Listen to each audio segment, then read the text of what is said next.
Hello दोस्तों, जय श्री श्याम, श्री कृष्ण, राधे राधे।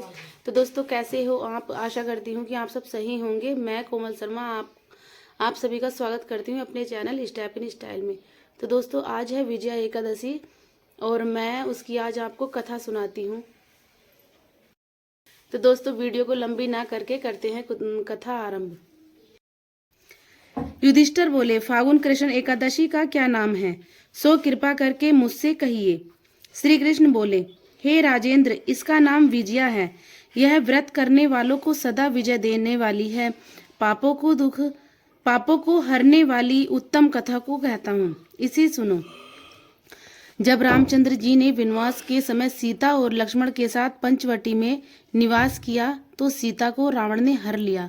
उस दुख से रामचंद्र जी के बहुत संतप्त हुए। वन में भ्रमण करते हुए आसन्न मृत्यु जटायु को देखा और कबंध नामक दैत्य को मारा। रामचंद्र जी से सीता का वृतांत कहकर जटायु भी मर गया। फिर रामचंद्र जी की सुग्रीव से मित्रता हो गई और बंदरों की सेना इकट्ठी हुई। फिर हनुमान ने अशोक वाटिका में जानकी जी को देखा। रामचंद्र जी की अंगूठी सीता को देकर बड़ा काम किया। फिर लौटकर सीता जी का सब वृतांत सुनाया। तब रामचंद्र जी ने सुग्रीव की सलाह से लंका को प्रस्थान किया। वानरों के साथ समुद्र तट पर जाकर रामचंद्र जी अथाह समुद्र को देखकर आश्चर्य करने लगे और लक्ष्मण जी से बोले, हे सौमित्र, किस पुण्य से समुद्र को पार किया जाए? क्योंकि मगर और मछलियों से भरा हुआ यह सागर अथाह जल से परिपूर्ण है। मैं ऐसा उपाय नहीं देखता जिससे समुद्र से पार जा सके। लक्ष्मण जी बोले, हे पुराण पुरुषोत्तम, आप आदि देव हैं। इस द्वीप में एकलव्य मुनि रहते हैं। यहाँ से उनका आश्रम 2 कोश है। हे राजेंद्र, उन्हीं श्रेष्ठ ऋषि से पूछिए। लक्ष्मण जी के इस सुंदर वचन को सुनकर रामचंद्र जी एक दालंभ मुनि के दर्शन के लिए गए। दूसरे विष्णु के समान बैठे हुए मुनि को रामचंद्र ने सिर से प्रणाम किया।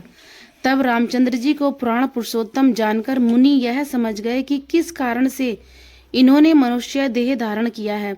फिर ऋषि बोले, हे राम, तुम कहाँ से आए हो?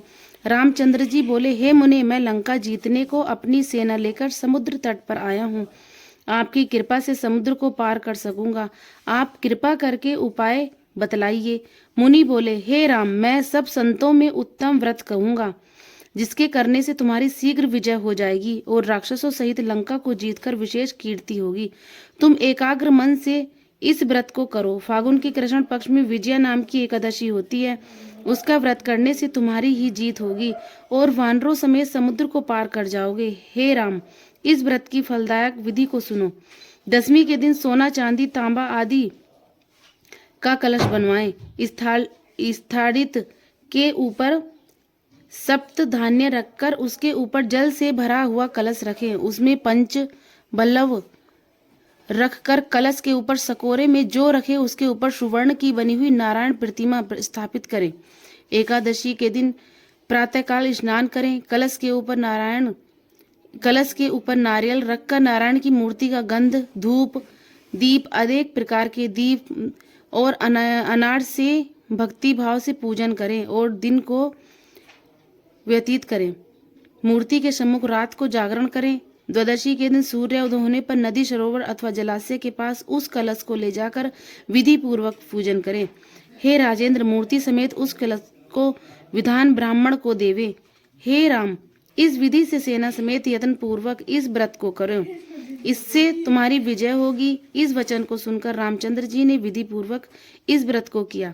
इसके करने से रामचंद्र जी की विजय हो गई। हे राजन, इस विधि से जो मनुष्य इस व्रत को करेंगे उसकी इस लोक और परलोक में सदा विजय होगी। फलाहार श्री नारायण की स्वर्ण मूर्ति रखकर धूप, दीप, नैवेद्य आदि से पूजा करें। इस दिन सिंगाड़ों का सागार लेना चाहिए। बोलो एकादशी मैया की जय।